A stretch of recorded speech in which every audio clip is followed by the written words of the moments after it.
ito pull up, i-pick up. Ayan namin cherry, madaming cherry. So, ito another video vlog to, but not yet. Ayaw ko pa siyang i-harvest ng konti lang. So, gusto ko yung madamihan na parang red na lahat, yung puno. So, dalawa tong branches. Iba to dito, iba yun.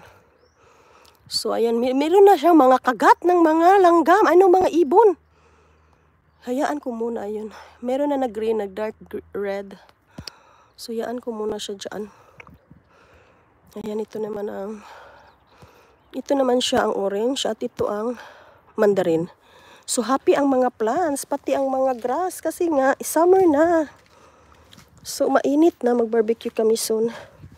Pero dito ako excited. Dito ako na-excite. So, sana naman mag-succeed silang lahat. Ito yung trellis ko last year. No, ito pala. This is my trellis. Dalawa. So, meron akong bago dito. Dalawa din. And then, ito yung pang ko. Yes, pang trellis. Kabit ko dito sila. Last year naman, FYI, may share ko lang. Last year, I have a lot of okra, ladyfinger, and ano pa bang, madami akong mga ampalaya. But the winter is coming. So, yung mga bunga niya na ganito namatay sila. So, meron yung malalaki, pwede pa. Pero mga ganito, hindi. Na talaga sila na premature, namatay. So, sana naman, before siya mag-November, lahat tumubo na at sila talaga to yung mga vine kasi so umakyat sila.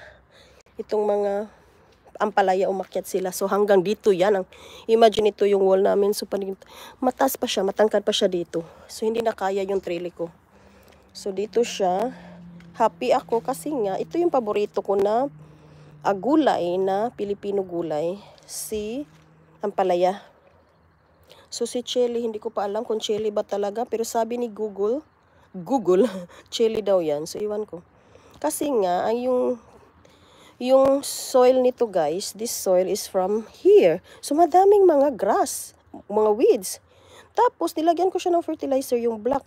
So, ayan na nga, natumubo pati ang, pinaglagyan ko ng chili seeds at saka yung mga grass. So, ngayon, hindi ko na alam kasi ang dami yan kanina. So, alam ko yung mga kumo na grass, yun na siya na ibot.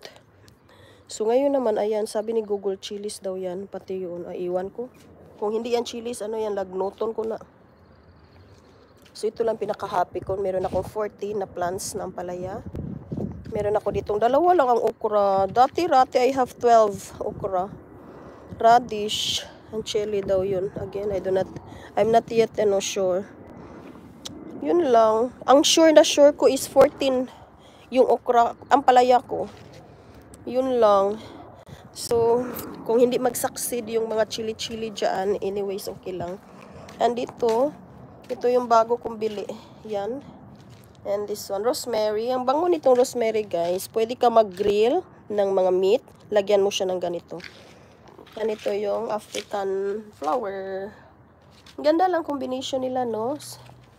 So, meron akong parang yellow. Ito red. Ito wala pa. Orange yun. And ito din. Green. Ano to siya? Pink ata. Wala pa. Marami akong mga dito, guys. Markot ko lang yan. Markot. Ito din, hindi pa. So, ayan, parang namatay na. Iwan ko ba? Hindi naman alagain ang mga cactuses. Good thing about magtanim ka ng mga cactus, hindi sila alagain. So, pwede, the more na hindi mo siya, hindi bisbisan, watering, hindi ka mag-water alagi, is the more sila magsa-shine. So, magaganda yung tubo ng mga cactuses. Dito naman, I have a lot of cactus na from Malta. Tatlong species ata from Malta. So, relax muna ako guys. Napakahingal-hingal na ako kasi nga hindi biro magtanim. Especially magbugkal ka. Mga ganito, mga grass. Bugkalon mo na manual kasi nga wala si tata natulog pa. So, yung aming traktor. Yung pang gas, powered by gas nandito sa horse house. So, ayoko naman kunin doon kasi mabigat. So, nagmanumano ako. Parang nagbugkal ako, syempre, ayun. Yun naman ang Philippine style, magbugkal. So, ayun lang. hinihingal ako. Buti na lang, nag-start ako,